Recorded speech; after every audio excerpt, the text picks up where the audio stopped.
Hello. In this episode, we are going to be discussing the movie Moneyball. You are probably wondering why, and what does Moneyball have to do with addiction? Well, in the movie Moneyball, they get rid of their home run hitters and they get a bunch of base hitters. We're not swinging for the fences in addiction. That is what we're talking about in this episode, so enjoy the show. Later.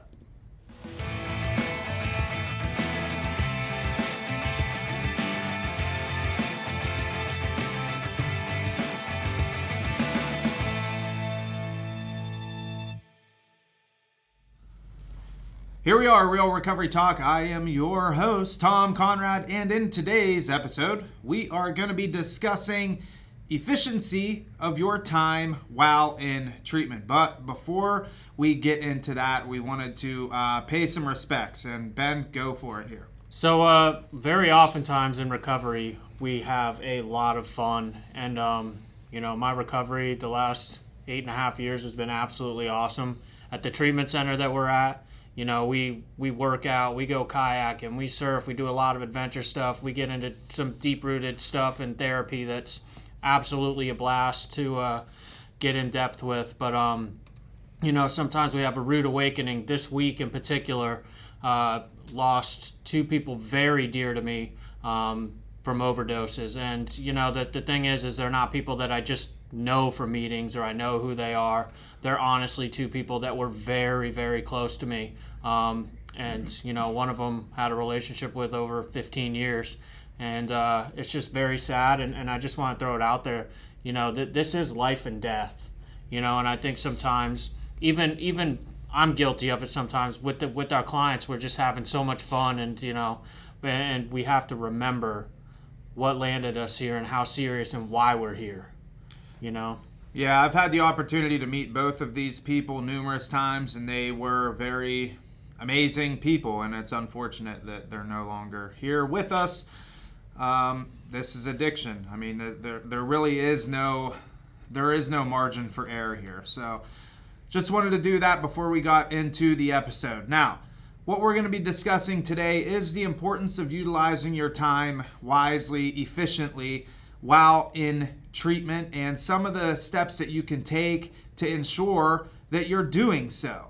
And I think it's pretty cool because we're going to be referencing a movie, Moneyball, that Ben here has a lot of cool analogies, and you'll see a lot of different parallels between the movie and addiction and this whole treatment process per se. So Ben, why don't you go ahead and just start by kind of giving us an intro into the movie and what this is going to be about. So utilizing your time efficiently comes down to three parts. There's three sections of responsibility: the client, the facility, and the parents. So this Moneyball really runs parallel with that. It's a movie with Brad Pitt, Jonah Hill, where Brad Pitt is the manager for the Oakland A's, and it's a true story where the parallel we're going to run with this is Brad Pitt had a team with a couple of home run hitters. One in particular, if I recall the movie good enough, it's been a number of years since I've seen it, but this guy would swing for the fences. What happens when you swing for the fences with all your might? Chances of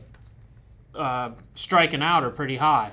Now, what they end up doing as a strategy to build the team is Brad Pitt actually gets this analyst, played by Jonah Hill, who says, let's get players who just get on base, right? And so Brad Pitt gets rid of his star players and builds a team based off of average players who, in their averages, batting averages, end up getting on base. So, if you think about it, RBIs, getting on base and coming around one base at a time, you still get the same amount of points as you do for swinging for the fences and hitting a home run out of the park. But the thing is it playing it safer just to get on base? And the treatment process and going through treatment, we have a limited amount of time. That's can be deciphered by the insurance company, the amount of time somebody can be away from work or family. So we have to use it efficiently. The point is the owners of the team were in the movie were very upset with the way that, you're getting rid of your star players. The fans were upset. This goes back to the client's facility parents having a responsibility. But at the end of the day, they ended up winning the World Series. with these average players that got on base and didn't have an ego. The all-star players in this movie were very upset and said, how can you get rid of me? I'm your best player. For some average Joes who did not have an ego. And we see that really often in treatment.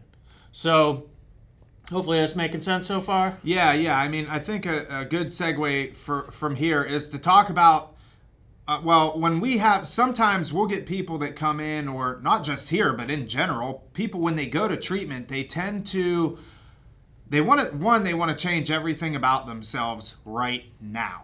And it's going to be, okay, so I'm clean off of drugs, I'm clean off alcohol, but I also want to get tattoos. I want to start going to the gym. I want to get a bunch of muscles. I want to start eating healthy. And I want to do which is all great. And it has its time and its place, and it's, it's good things to strive for. But, it's important to recognize and to notice that the primary purpose as to why we're in treatment to begin with is to get off of drugs and alcohol. And when people set the bar this high, when they don't need to, it sets unrealistic expectations for themselves, and it sets unrealistic expectations for their parents and the facilities oftentimes. So you'll see a lot of parallels with this, because a lot of times what we're asking clients to do is making progress. Now, we're not saying that you need to go from 0 to 100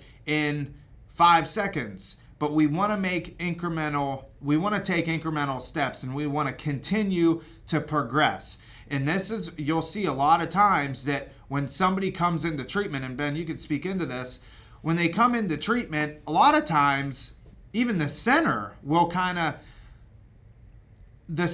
provides an environment that doesn't really foster progress. The center doesn't really look at, okay, we're getting them off of drugs and alcohol, but we're also going to prepare them for life, and when life hits them, what they're going to do.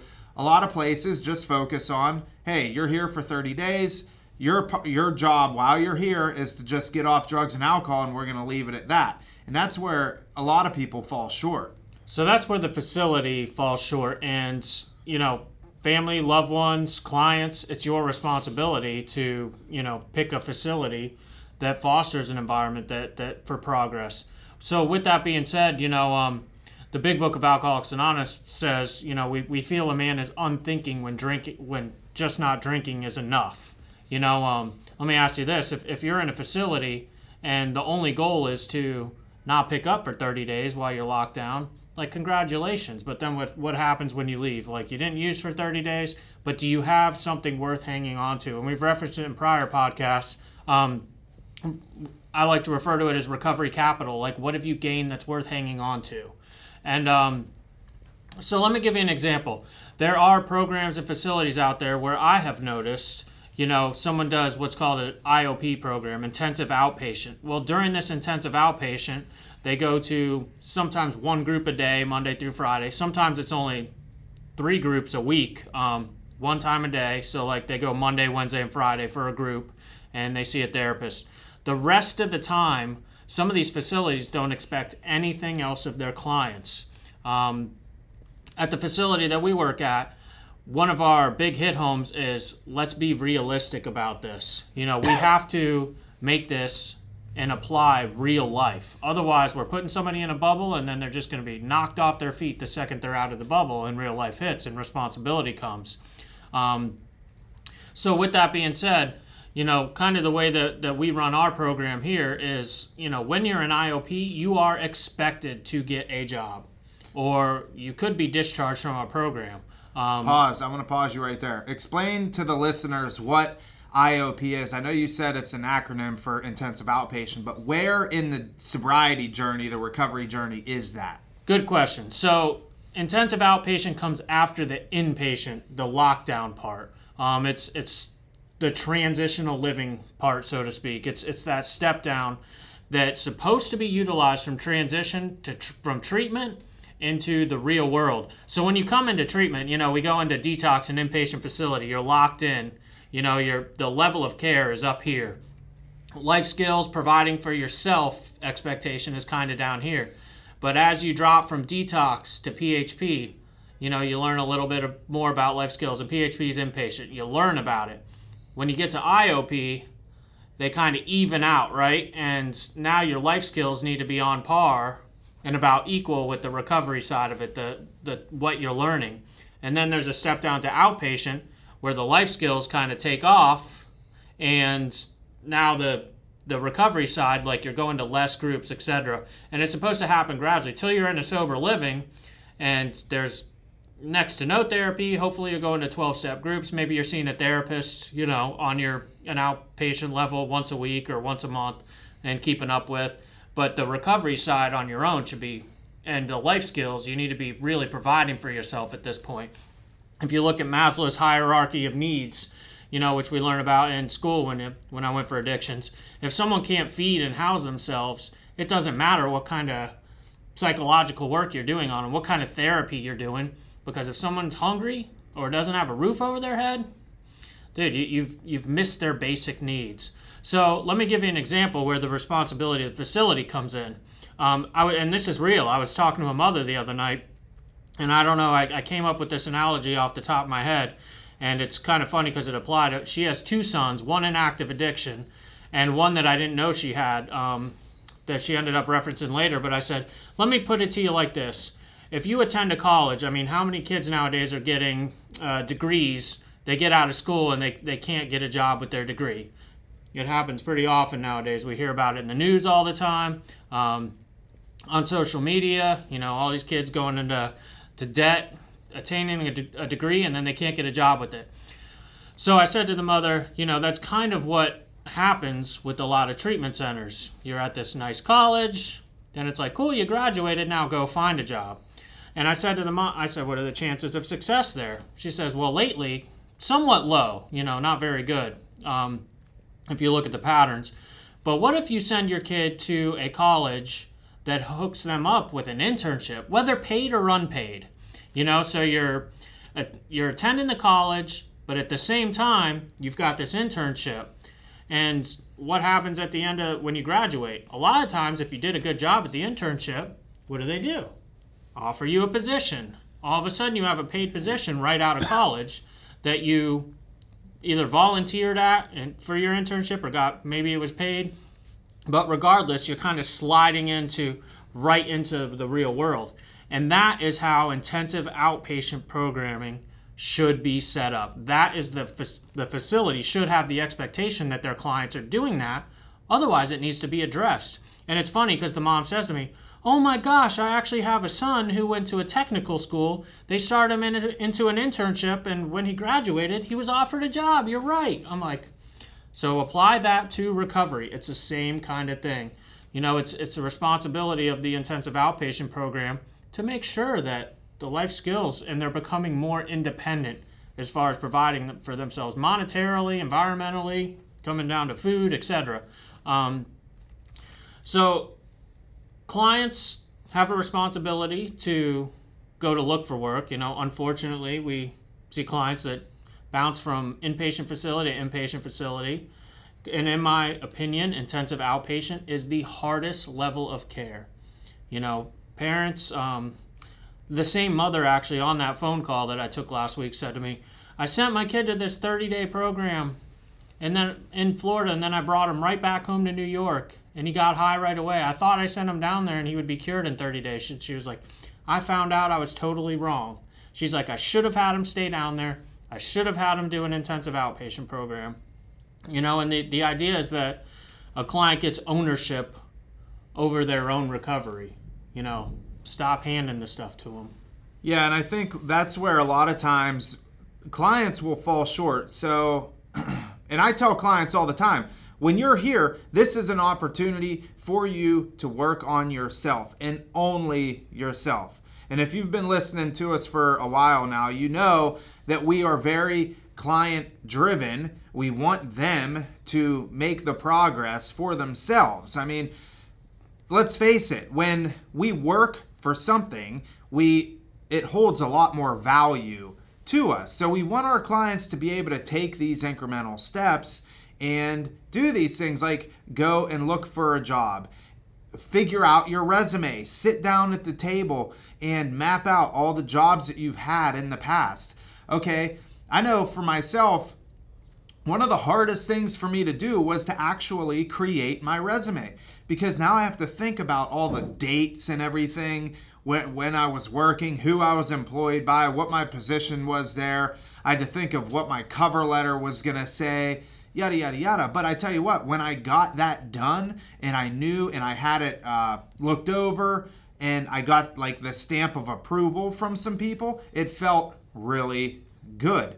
And that is like getting on first base. I mean, it's really a base hit. It's something that I can hang my hat on. I accomplished this, and now I can work on getting to the next to second base, And I think a lot of clients, what they'll do is they'll sit and they'll wait, and they'll sit and they'll wait, and they'll come to groups and they'll see their individual therapist, and they'll say everything that they need to say inside group and inside their individual session, and everything at clinical is phenomenal. They're doing great there, but when they leave here, they're not doing anything.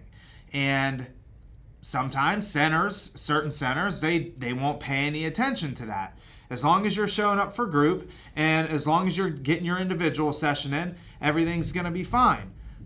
But the way that it should work is when you're only in clinical, maybe 10 or 15, 20 hours a week, that leaves another 140 hours out of the week. You need to be progressing and taking those steps to get to ultimately, when treatment ends, you are now self-sufficient. And that's where a lot of times clients fall short, because they're like, oh, I'll just do it when I go home. Or, I'm going back to New York. I'll do it whenever I get back there. And it's like, no, you won't. Because if you're not doing it here, when we're asking you to do it, or we're suggesting that this is what you should be doing to ensure your sobriety, if you're not doing that now, what makes you think that when you get back home, you're going to do it there? It's just not realistic. You're not going to do it.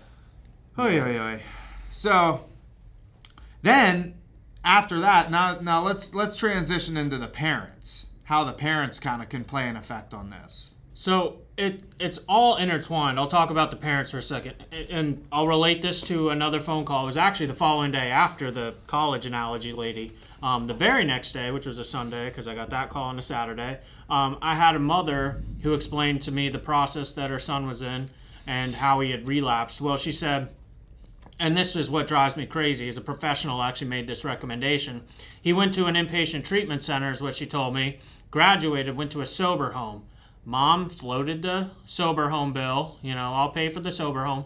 Both mom and therapist suggested, don't get a job, just focus on your recovery, make your meetings. I'm sorry, but how many hours are in a day?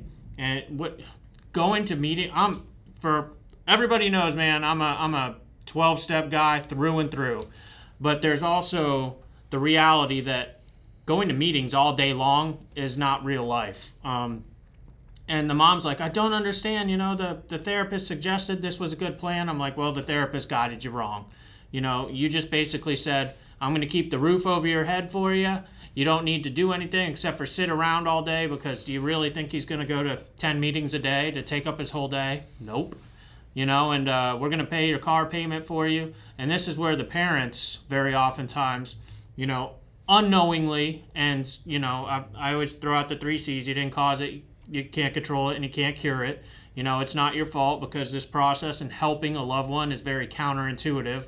We want to show them love, but a lot of times it's hard to know the difference between love and enabling when it's your own kid. I have a 9-year-old. I can't imagine. Hopefully one day, if I'm ever in this situation, I can take my own advice. I realize there's that emotional piece tied to it. But, for us, for instance, at our facility, and I wish more facilities followed what we do.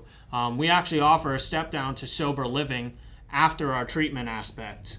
What you find out there is a lot of treatment centers, and then they utilize third-party sober livings, because frankly, there's no money other than paying the rent. And, treatment centers want to make a profit, but we also offer a step down to sober living. And we do it for our clients' benefit. It's more work for us for no monetary benefit, really. We cover the rent on it, and that's about it. More to manage and cover the rent. But with that being said, what we do is, if you want to graduate our intensive outpatient, move into our sober house, some things have to happen. You have to have at least 30 days sobriety. So there's the 30 days. Kind of I was referencing earlier. You're sitting in a bubble, getting 30 days, very doable. You have to be employed, and you have to be able to pay the $150 a week rent on your own. You are not a candidate for our sober living in our facility if mom and dad are sending a check for your sober living. I'm sorry, because what it comes down to is a sense of accomplishment and ownership in one's recovery. I've seen what works and what doesn't, and you want a client. A lot of clients are coming off the streets. They earned money in the wrong way. You'll get the guy that's like, oh, I supported myself, selling cocaine and heroin, but they just got out of prison. How can we do this and sustain it in a legal and healthy way? And that's what we like to show our clients, which kind of brings me to my next point. I want to make sure I gave an example on this. This happens all the time. I think it's best if I just give an example of a client that we just recently had in the last couple months. And I reiterate, this exact case happens a lot. We had an individual who was a professional, made a six-figure salary, and comes into our center. He had lost everything, thinking that while he's in treatment, he is going to get another six-figure salary in his next career. Older gentleman with a pretty good resume in the past. Unfortunately, he lost that to drinking. But with that being said, he put all his eggs in one basket and had this major job offer, which there were several candidates he was competing against. And the process, through several interviews, it was a legitimate job, that could have been a career, and bought him a lot of material stuff. Because of the length of the interview process, he had all his eggs in one basket. The end of his treatment was coming up, and we were warning him. We're like, just get something, so you can make the next step in case this falls through. This guy, no, you don't understand. I need to make X amount of dollars to support myself. I'm like, but you don't. And here's how, going back to all you got to do is make the next step $150 a week. But this guy wouldn't hear it. Guess what? He didn't get the job with 2 days left in intensive outpatient. And what the guy do? Drank, and caused a ton of chaos, got himself in trouble with the police, all kinds of, within 24 hours, because he had his whole recovery riding on a job offer. Please don't do that. And that comes back to, it might not be the job that you want, but go get a job at Dunkin' Donuts.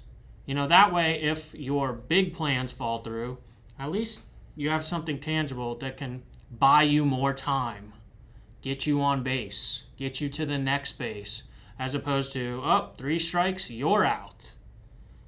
See where that analogy comes back? Moneyball movie?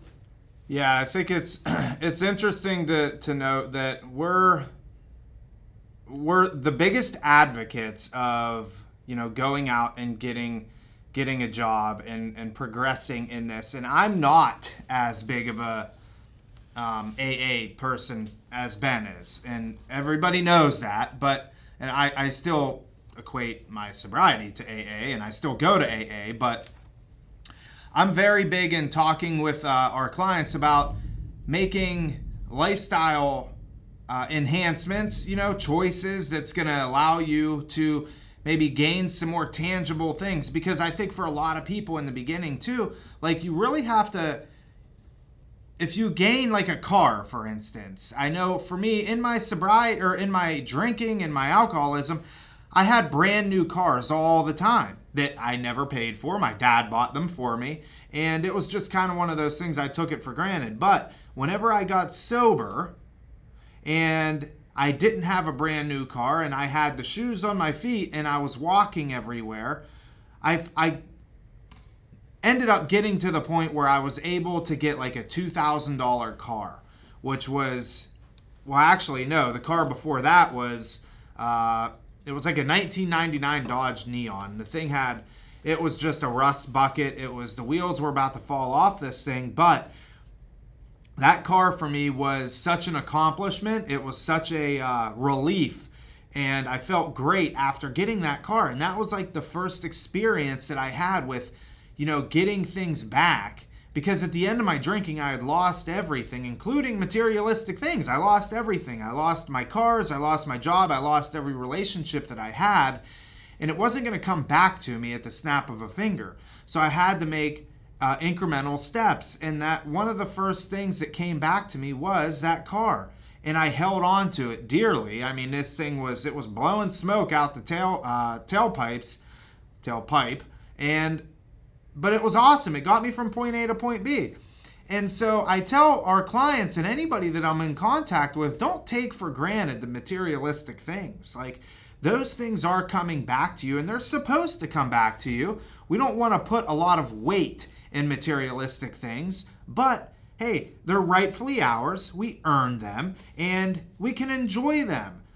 But if we don't make the right steps to get those things back, and we just expect that they're going to show up, they're never going to. And that's the same way with a job. People will just assume that, oh, I'm gonna get a job, and whenever I go back to wherever I'm from, and so on and so forth, or I'll start working on that stuff whenever I get back home, or get back to normal. It's like, stop. It doesn't work that way. You have to do this stuff while you're in treatment. Treatment isn't designed for you to just go to individual sessions and call it a day. It's not designed for that. It's designed for, you go to detox, you dry out. You go to inpatient, that's your safety bubble to make sure that you don't use for the next 30 or 45 days. After that, you get into intensive outpatient. Now the rubber meets the road. You're starting to get a little bit more freedoms. You have the tools in your tool belt to stay sober. Now it's time to apply them. But life involves bills. It involves work. It involves all of these things. And so we're supposed to be exposed to those while we're in intensive outpatient. And then you transition to outpatient. And by then, you could have 60 or 90, 120, 6 months sober. And you should be able to do this stuff on your own and not have to go back to treatment or go back to drugs and alcohol. Unfortunately, though, it doesn't work that way for everybody. I have something I always tell our clients: set yourself up for success where you're at today, not where you think you're going to be tomorrow. Coming back to Tom's point of what you don't practice here, you're very unlikely to go home and do. When we run into situations where clients get to the end of treatment and then they're like, oh my gosh, I love the recovery culture here in Palm Beach County, Florida. I want to stay here. Like, well, treatment's over. You don't have a job. You don't have a way to move on to the next set of housing. So you've kind of pigeonholed yourself into, you have no choice but to get a plane ticket and go home now. Set yourself up for success where you're at today. I'll throw this point out there too. Work with thousands of clients. For the most part, clients that come in with the vehicle, I actually find have worse success rates. Yeah. I'm just throwing that out there. The ones that have to work hard and walk, and everything around us is walking distance by our treatment center, but the ones that tell you, Mom, Dad, I need a car to be able to go look for work. No, you don't. I'm telling you, right now, we see more success rates with clients that come down here without vehicles, and they just go and do it no matter what. It shows how much they want it. And, the other thing, too, with the facility side of this thing, again, don't settle for a facility that, and let me preface this very clearly. Please don't play politician with my words. I am a firm believer in good therapy, trauma work, all the latest and greatest modalities. I am a fan of it. It's very important. It is vital. But at the same time, when doing your research for a treatment center for yourself or for a loved one, a lot of these treatment centers, you get their flyer and it tells you everything that, the big one right now is we do intense trauma work. That's the big one being pushed. Trauma work, trauma work, trauma work. Again, don't play politician with my words. Very important. But at the same time, if I don't have life skills, if I don't have food in my belly, what good is the trauma work going to do me? That is it for this episode of Real Recovery Talk. Make sure you go to realrecoverytalk.com And there you will see a little live chat button. You can click that, and there you will access me and Ben. We're both there. If you click that and you have questions for us, that's where you can reach us. You can also reach us by email, Tom or Ben, at realrecoverytalk.com. And with that, we will see y'all later. Later.